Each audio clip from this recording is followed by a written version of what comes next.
E agora a Denise conversa com Paulo Ramires, cientista político da FESP-SP e da ESPM.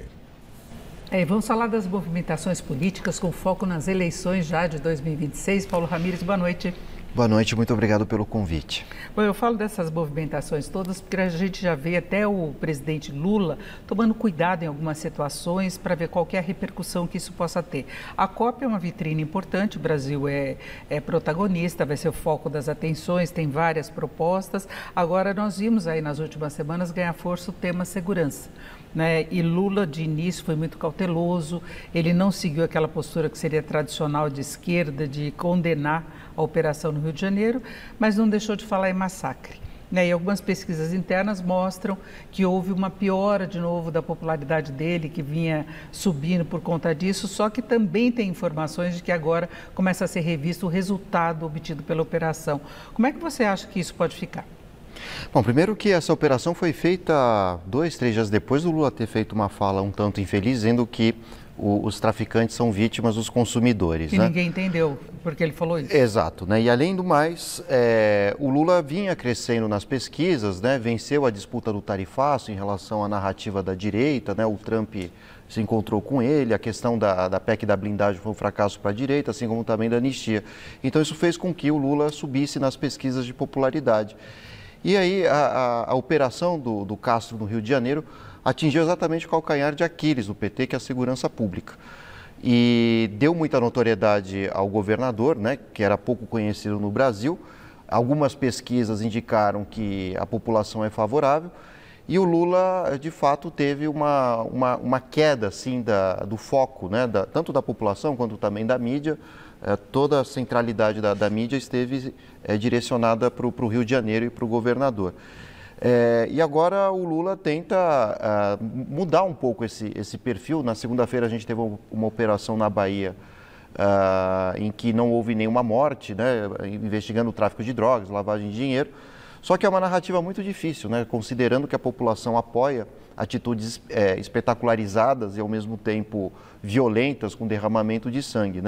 Não é o perfil do PT seguir essa diretriz em defesa dos direitos humanos e pensar na raiz, não na ponta do iceberg. E o problema que o PT tenta mostrar para a sociedade é que são as desigualdades sociais, inclusive a falta de cobranças de impostos mais elevados sobre os mais ricos, que fazem com que haja falta de recursos para as políticas dentro das favelas. Essa é a narrativa que o Lula tenta vender, mostrando que dá para combater a violência sem necessariamente derramar sangue. E teve um sucesso anterior, você citou até a operação dessa semana, mas ela foi consequência da Operação Carbono, que aí sim agiu sobre o fluxo financeiro, aí no caso do PCC, e conseguiu informações de atuação em outros estados, não foi só na Bahia. E é essa grande defesa que se faz, e tem o projeto antifacção que foi enviado ao Congresso, e aí eu coloco de novo essa mobilização política, porque nós tivemos de imediato os governadores, possíveis candidatos à presidência, aderindo à operação de Cláudio Castro, querendo pegar carona na popularidade que ele teve com essa operação.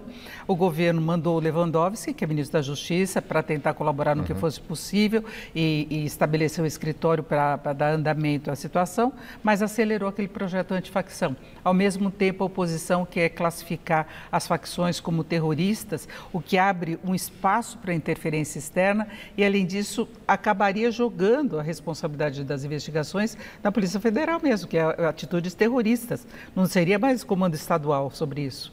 Pois é, E classificar tráfico como terrorismo gera outras implicações, Por exemplo, os terroristas, eles defendem, o fim de uma civilização, de um Estado. Agora, o crime organizado direcionado ao tráfico precisa do Estado, precisa das instituições. E quer ganhar dinheiro, no final das contas. Então não se trata de acabar com o Estado brasileiro, mas é como se fosse uma praga dentro do Estado, Onde se lava dinheiro, se usa instituições, inclusive postos de combustíveis principalmente. Entrou na política também. E fora outra questão é que quem vai ser considerado terrorista? Só os traficantes? Pode ser que movimentos sociais como Sem Terra, Sem Teto, emissoras de TV, de rádio, de mais progressistas de esquerda, também um dia com um governo mais conservador sejam catalogados como terroristas.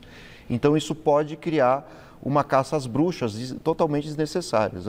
E fora o fato de que abre margem também para intervenção internacional, ao que, por exemplo, acontece hoje com os argumentos de Trump para tentar invadir a Venezuela e mesmo a Colômbia, né?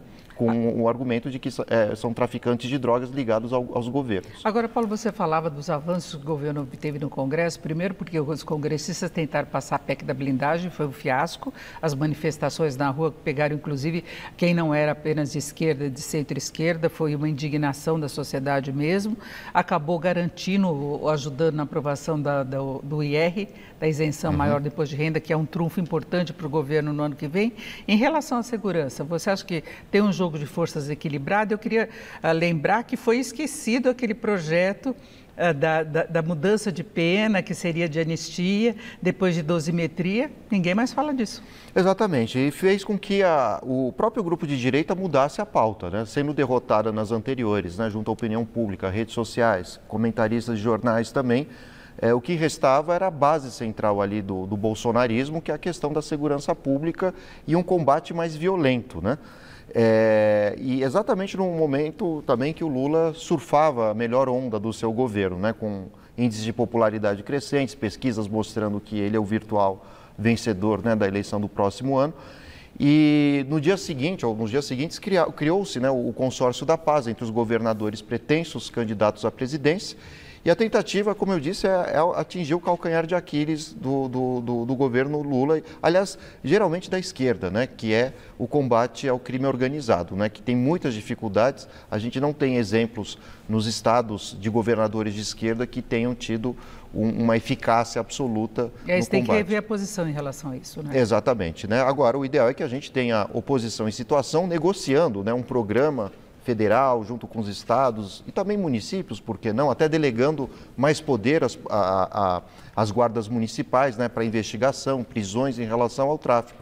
Então não adianta, enfim, governadores contra o presidente debaterem essa pauta. Esse é um problema nacional, né? É um problema que exige unidade, né, de diferentes partidos, ainda que sejam de oposição. Até porque é um mal que se espalhou por todo o país e todo mundo enfrenta as consequências disso. É a sociedade brasileira que está sofrendo os efeitos da segurança, né? Exatamente, né? Independentemente do indivíduo ser de esquerda, de direita, religioso ou não, né? Enfim, é uma questão que precisa de unidade, enfim, de um consenso nacional, né? De um novo pacto social contra o crime organizado. Perfeito, eu agradeço muito a participação do Paulo Ramires. Uma boa noite para você. Boa noite, muito obrigado. E agora com vocês.